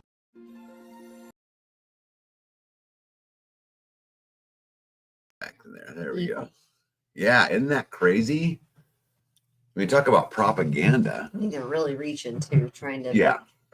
Yeah, I think they're absolutely really reaching. There we go. Blew me away. Just absolutely blew me away. Lazy Loper says, just for the record, most Californians did not vote for the governor. Hair jail, and we recalled him twice, and yet he's still in office. I wonder how, I don't even understand how that works, right? Yeah, G. John says Lucifer was diverse and different, right? That's what I thought. I watched it and I'm like, what? Like, talk about a spin, right? And I agree with B. The first thing she said was, they're really reaching. You know, LJC said, is this aimed towards children's? Well, it's a cartoon, right? So, well, and they were speaking type. I think that they probably were. Yeah. Yeah. Jen says, absolutely disgusting. Amy says, blasphemy, and they couldn't say God, elders, or heaven. Yeah. They didn't put all the books in the Bible, though. They didn't put all the books in the Bible. Are you talking about like the Torah and, you know, those early books, or what are you talking about? Okay, that the original Bible had more books in it. The original Bible is significantly larger than the Bible that we have. Mo says, remind me of the play Wicked, casting the good as evil and the evil is good. Yeah. I didn't know that about Wicked. Did you know that about that movie Wicked? I don't think I've ever seen that movie. Well, I think it's a fairly new movie. Yeah. Rhonda says, as my sister would have said, lies from the pits of hell. Yeah. He's talking about, Pete says Ethiopian Bible.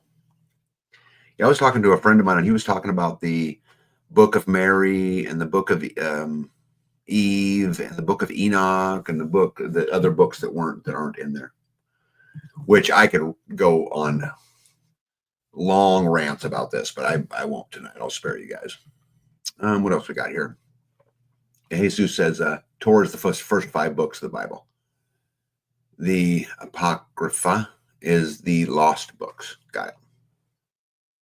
All right. What else we got? This was interesting. A couple new articles came out that the terrifying zombie deer disease may have jumped to humans as U.S. government sinus issue warning. And I thought, what? I don't know about that. But so I went and did a little bit of research, and sure enough, there's all kinds of articles about they're saying that the zombie wasting disease may have already jumped to humans. So how would I don't know, babe. I don't. From a dead deer? Here's the thing, which you have to know. Have you ever seen a wasting disease? The wasting disease deer, like they all kind of wander around, and they call it the zombie deer thing. But here's the thing: I can't tell you anymore how much of anything is real versus propaganda versus spin, which is just another thing to get us all worked up on. I don't have any idea. I find the articles and post them. Right. I don't have any idea.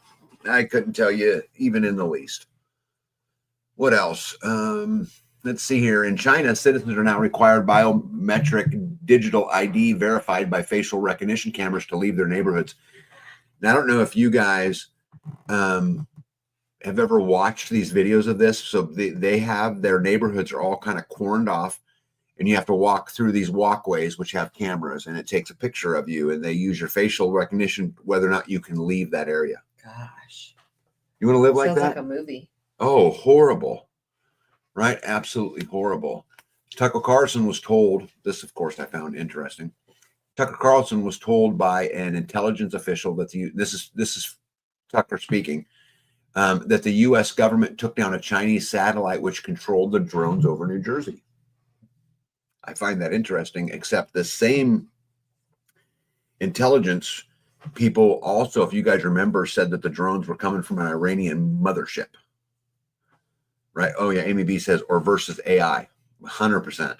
I can't even tell you guys what's true and false anymore. I have absolutely no idea. I wish I could tell you, but I used to, you know. See, G. John says, refrain from eating deer brains to protect against it. Similar thing to monkeypox, I've been told. I'm not eating deer brain anytime soon. I can assure you of that. I don't know if you guys seen this or not, but did you guys watch Biden's farewell? Hey, Katie, Texas. I did not see that. You didn't see his farewell? How'd it go? So Biden's farewell speech to the military, he says, and I quote, "Let me close with a final request. I say it not as your president or commander in chief. I say it as a man who has spent 50 years of his life serving this country in a different way." And he says, "Remember your oath." See, to me, that sounds like a threat. You know, the oath that I'll defend against all enemies, foreign and domestic. I think it's a threat. Why would you think that's a threat to say remember your oath? I think defend your country against all enemies, foreign and domestic. And I think what he is saying in this is that Trump's an enemy. I take it as kind of a well, what do you take it as? I didn't take it that way, but Okay. I guess I could see it that way. That makes sense. Yeah. Yeah. So I don't know, but I think it's also interesting that the Seattle mayor, Bruce Harrell's office, has issued a directive prohibiting all city departments from cooperating with the Trump administration and law enforcement agencies on immigration enforcement. You know, then, and I'm sure most of you guys have seen this because this is all over the news, is that James O'Keefe confronts a top Pentagon official caught on tape saying he's in conversations with retired generals to explore what they can do to protect the people from Trump. So if true, right, and this guy was on tape, but if this thing actually happened, you had top Pentagon officials meeting with generals to figure out how to protect America from Trump. And then Biden's last words are, remember your oath?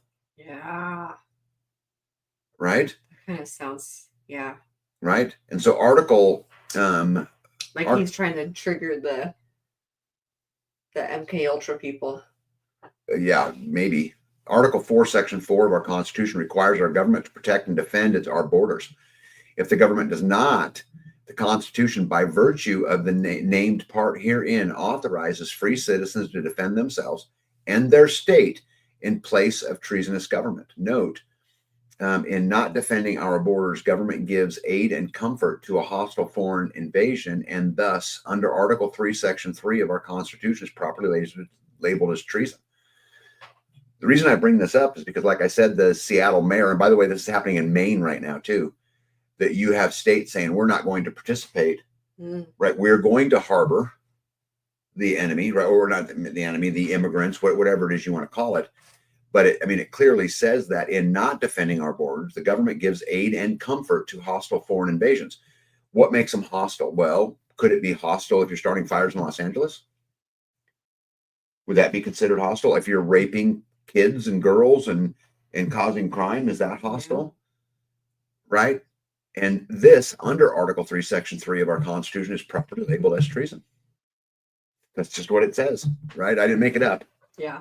You know, I find the coincidence that this top Pentagon official, which, guys, this is all over the internet, right? Was caught on tape saying that he is in conversations with retired generals to explore what can be done to protect the people from Trump. And then Biden says This is later. This is a few days later. Let me close with a final request. So he's saying, I want action, right? Would you agree that? That's Well, a what is request. a request means take action. Yes. Okay, it's an action word. I say it not as your president, not as your commander in chief. I say it as a man who has spent 50 years of his life serving his country in a different way.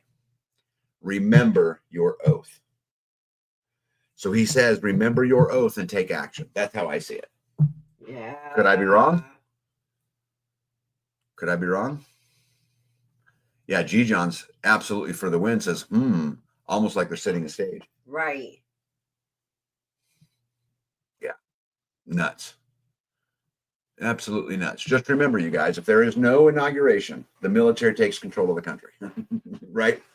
120 days later, there will be a fresh election conducted by the military. The U.S. Corp dissolved, Republic up like a phoenix, and this is the trump card. This week is going to go full throttle, says the cat. Stay close to home. Yeah, and if you guys watched Biden's speech anymore, like I just copied a little bit of it, but he goes on an unhinged tyrannical rant, and he declares that the 28th Amendment is in effect. Is in effect? Yes. The Equal Rights Amendment is the law of the land, he says. It's the 28th Amendment to the Constitution now. There is no 28th Amendment. The Equal Rights Amendment. Yeah. Yeah. So really, to me, what this is all about comes down to, let me see if I can get rid of my picture real quick so I can read this other one to you real quick here. Yep, for years now, unfortunately, the masses don't know about COG, and I'm sure you guys are familiar with what COG is, the Continuity of Government Plan, right? That's how good this plan is. You don't even know it's been happening unless you know. So just for those who don't know, the continuity of government is basically started in Britain, and this was after World War II. Other countries have developed similar things. During and after the Cold War, the countries devised these plans to minimize confusion and disorder due to, some big deal like a nuclear war or whatever it is. But in the United States, the continuity of government was then expanded after the 9/11 attacks. And so it's really about, in chaos, how does the government do its thing, right? Called the continuity of government. I'm sure you guys are all familiar with that, right? What's going on in the world? Let's see. Did you guys see that Mexican President Claudia Steinbaum delivered her 100-day address? And she says, I found her choice of words to be quite interesting. She says, we will not return to the neoliberal model. We will not return to the regime of privileges and corruption. So is this the Trump effect? Yeah, I don't know. Well, except the counter to that, Global Eye News has reported that Poland is really interesting because Poland, they're kind of badasses. They got a big, strong military over there in Europe, right? And typically they're great friends with the United States. But Poland's famous politician, Mr. Braun, will run for president in 2025. And anyway, he said that Israel and America will no longer control Europe and the world, and the end is coming. This came out of his mouth.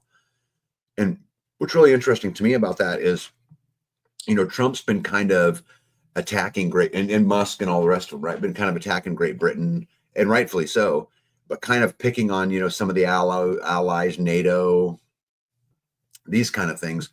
And then Poland's guy, comes out and says this.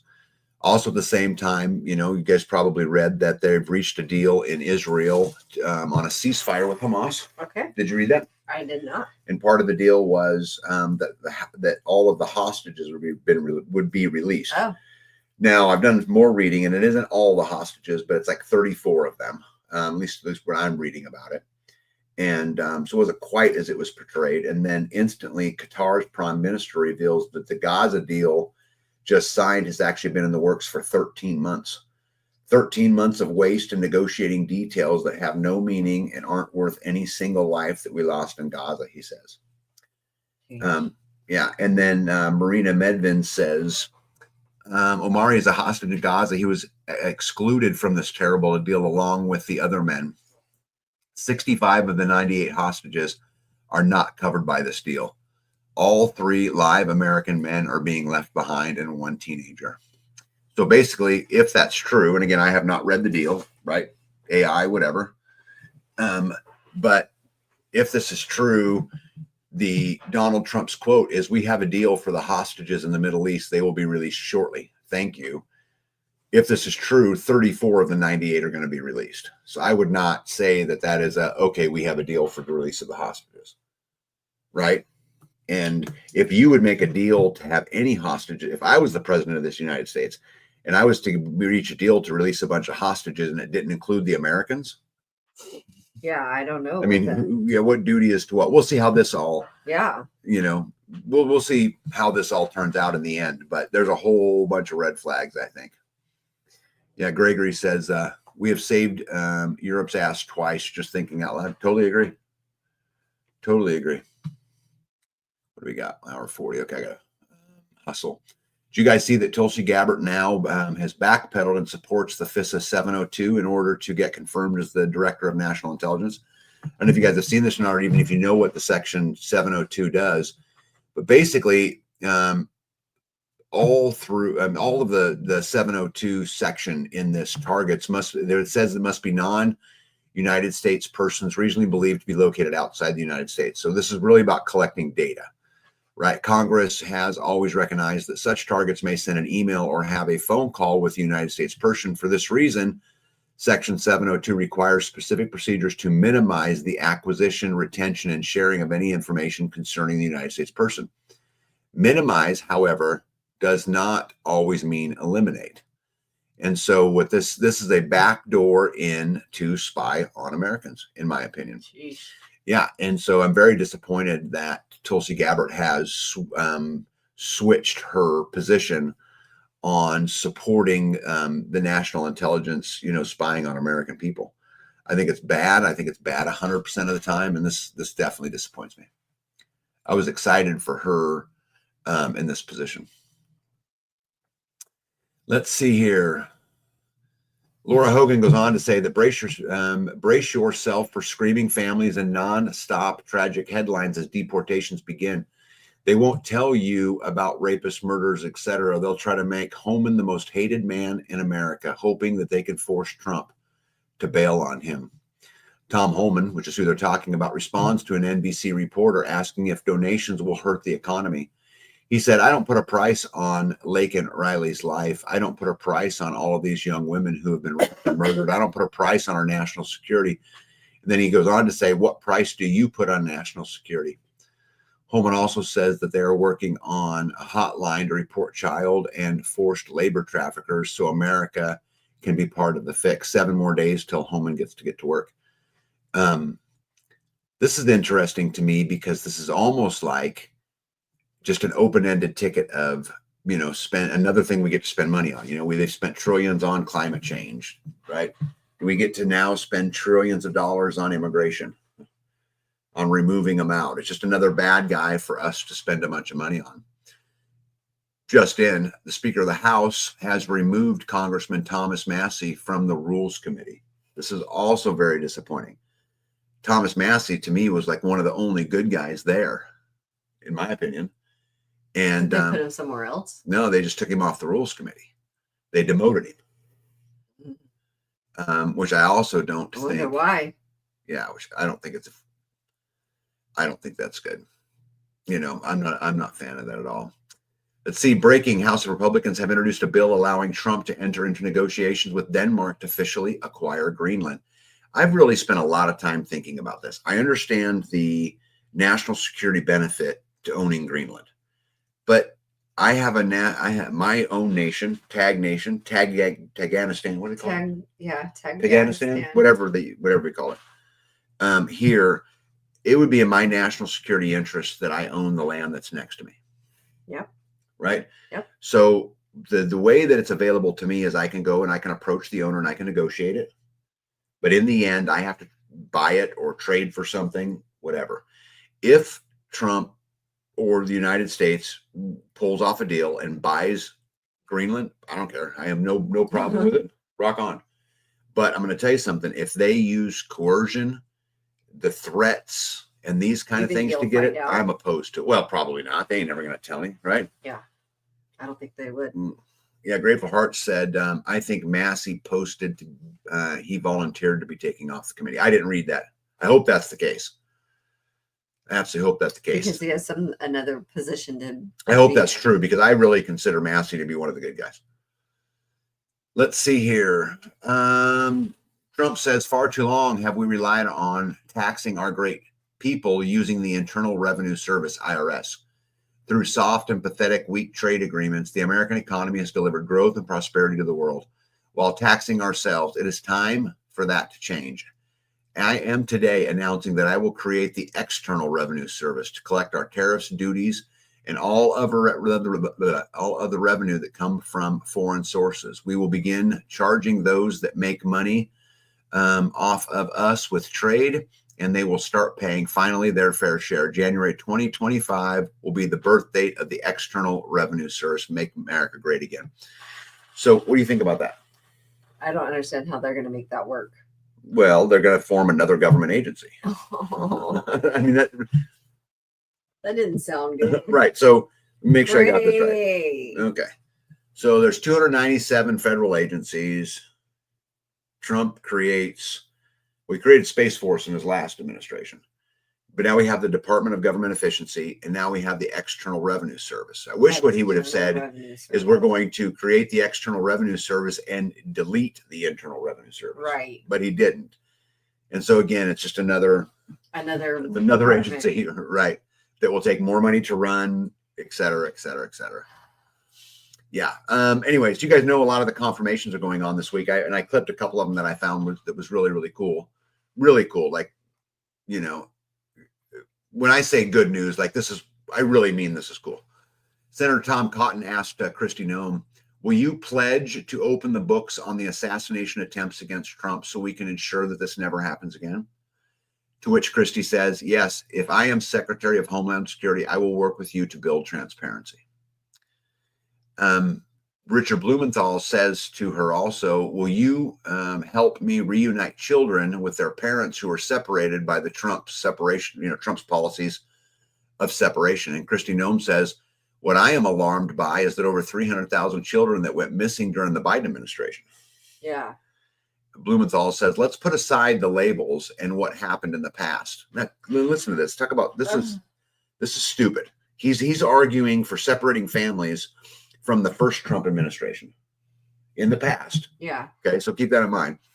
Let's put this aside, labels and what happened in the past. There are still 1,000 children who are separated and waiting to be reunited. I'd like your commitment to continue the effort to reunite them with their parents. To which Noem said, well, I can't put aside 300,000 children. Keeping families together are critically important. So let's see what it say. Jesus says, LJC, at least with tariffs, we have somewhat of a choice of where our money goes.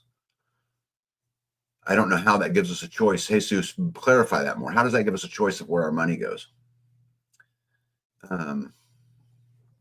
Stop tacking Social Security benefits to senior citizens would be nice. Well, not only that, we need to get rid of property tax. Gregory, that Social Security taxes should never be taxed because this is money you've paid into your whole life long. All you're doing is getting a portion of your money back. Because the fact of the matter, if you added up everything you paid in, you're not getting a close portion of it out, right? Yeah, absolutely crazy. Oh, I got to get hustling. Breaking, Alex Jones says, nightmare development. Bill Gates claims President Trump may back Operation Warp Speed 2.0 with the rollout of an experimental HIV/AIDS pokey, mRNA pokey, at a meeting 3 weeks ago. So basically what happened is Mr. Gates is claiming that he had a long dinner with Trump over 3 hours. And they spoke about curing HIV, polio, all through different pokies, right? And he is hearing that he can do the maximum of this over the next 4 years, and he showed a lot of interest in what he brought up. I found this fascinating because right after I read this, Alex Jones, and he can be a little bit out there, but says this, that basically in an emergency message to President Trump, Alex Jones is demanding clarification whether or not this is true. Big Kid says Gate can't be trusted. I 100% agree with you. He cannot be trusted. But I would love to see RFK and Trump and them come out and condemn all of this and say, no way. And we'll see in the weeks to come. But this is a story I'll try to follow up on a little bit more. But Bill Gates is claiming that Trump's on board. And don't forget, you guys, who came up with Operation Warp Speed? Who was it? Trump. Trump. Right. When the first set came out, right? Okay. Jesus says, we can choose to spend more on a product or not. Paying income tax, someone else gets to choose where the money goes. Paying more isn't ideal, but I can choose where I get to spend the money. Well, this is true, assuming you don't have to pay income tax. Because the way that it looks like to me, not only are you going to pay income tax, but we're also going to collect tariffs from other countries. I don't see anything, and I know that they've talked about maybe getting rid of this or getting rid of that, but if they don't get rid of income tax, I don't think it does much for us, except give them more money, which makes them more powerful, which creates more government agencies, Right. which, you know, more and more and more and more and more. Don't forget, we're $36 trillion in debt with no plan to do anything about it. This was interesting. Did you guys see that BRICS expanded with 9 new partners and countries? Now it's half the world and 41% of the global economy. So Belarus, Bolivia, Cuba, Indonesia, Kazakhstan, Malaysia, Thailand, Uganda, and Uzbekistan have all agreed to join the BRICS nations. You know what that is? Mm-mm. So this is supposed to be the alternative to the US dollar. Right? And so it's almost like the Axis and the Allies of World War II. Right? It's being divided and lines are being drawn, right? And so right now you've got 41% of the global economy is now a BRICS member. So it will turn out NATO versus BRICS, right? In the end. And, you know, Trump's threatening, you know, to get out of NATO and do a bunch of those kinds of things. So we'll see how that, you know, unfolds. Let's see here. I got a couple more good ones in here for this. This was interesting. So the first graph that I wanted to show you guys, this is how well members of Congress did on their stock portfolio in 2024. So if you can look, David Roser and Debbie Schultz did the best at about 150%. Yeah, Mo says China isn't BRICS. China is BRICS. So BRICS stands for, you know, the B is Brazil, Russia, India, China, and South Africa was the original in the BRICS. But anyway, China's the C in BRICS. That's right. We just have a whole bunch of add-ons. But anyway, so I think it's quite interesting that they're making 150% on their money being in Congress. Now, if you look all the way at the bottom, I find it funny that Tommy Tuberville and Virginia Fox are making, you know, 6% or 10%, which would be a normal, you know, return on your money or whatever. But those people making 120%, and there's Republicans at the top and there's Democrats at the top. President Trump is considering signing a national economic emergency declaration to justify opposing massive tariffs on foreign imports. All right, this is really important.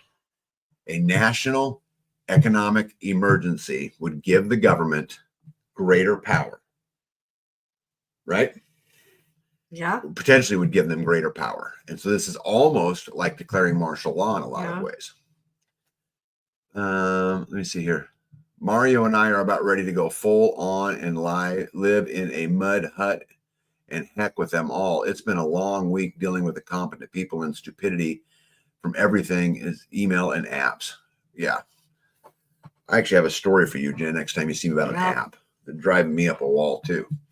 And then lastly on this page, I wanted to show you guys, I found this was old because they've taken this website down, but you can still find it. You guys familiar with dangle.com? This is a website that, you know, basically they just kept track of, you know, military numbers and, you know, per capitas and, you know, those kind of stuff. But for a long, long time, they predicted that in 2025, the United States would lose a third of its population. And actually, if you look at it, it was interesting. Most of the Western world were going to lose a bunch of their population. They never go into the reason why.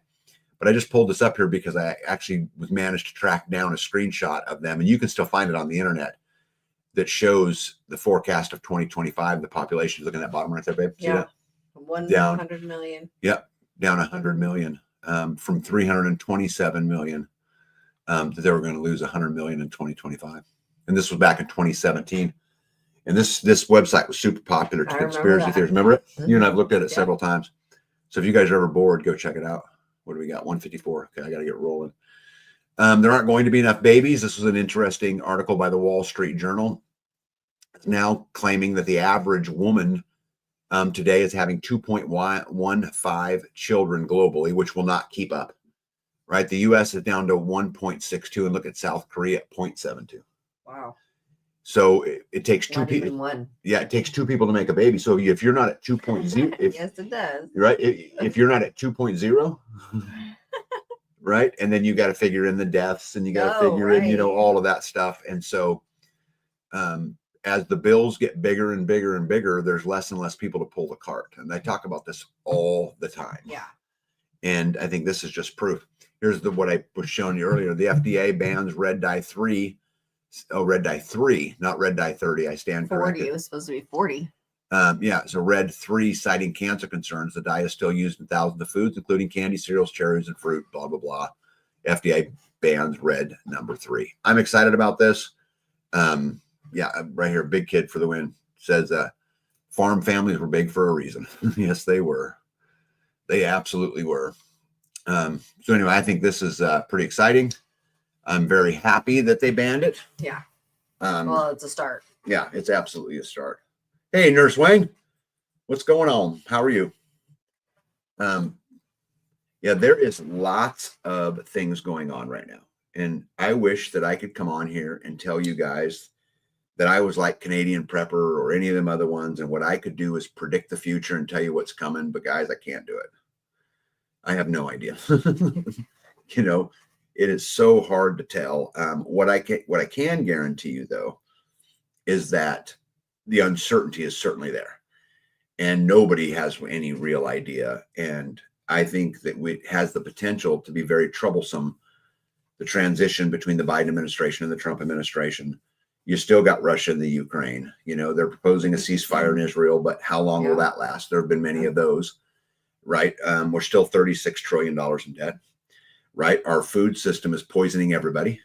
Right. Yeah. I mean, think about it. We live in a world where people eat Tide Pods. Yeah. We live in a place where people are putting litter boxes in classrooms for kids who identify as cats. Yeah. Right. I mean, our food system has Fruit Loops higher up on the food chart than eggs. Eggs. Yeah. I mean, you got to be freaking kidding me. It's insane when it doesn't make sense. I mean, yeah. And, they say as civilizations fall, one thing's uniform about them is that the laws become more and more absurd. And so all of those things lined up for me really well, that I need to keep focused on what I'm doing and keep building community, keep focusing on it, keep getting better at it, keep becoming less and less dependent on the wokeness, on the craziness, on the cat box, on the 36 trillion, on all of those other things. Because I think I'll withstand best there. But anyway, we're going to get out of here tonight because I have another live right after this. So if you guys are bored, and again, I don't know, I think it's live, but who knows? I'll be on Israeli News Live here in just a few minutes.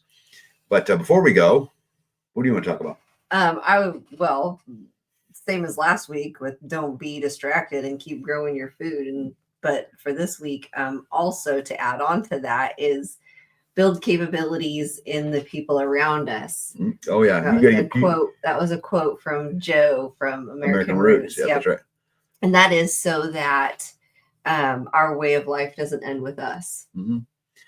Yeah. And I think if we're going to spend all of this time, energy, and money, you're going to go off grid and you're going to homestead and you're going to go do all of that, you'll be old quick. No matter what age you are today, ask any old person, you'll be old quick. It goes fast. We've got to figure out how to make freedom perpetual. And maybe that's jury duty, right? I mean, maybe that's growing your food. I mean, maybe it's something so simple as to disrupt the algorithm, right? Disrupt it by growing your own food, disrupt it by not being dependent, disrupt it by, producing your own energy, do all of those things. And then take that to the next step and make this lifestyle and make the dream of being free perpetual. Yeah. And, and if we can do that, we can, maybe we can actually make some dent. So anyway, guys, we love you guys. We'll see you guys on Friday. Be out. Tag out, hold line, don't give an inch, and we will see you guys later. Off to the next live.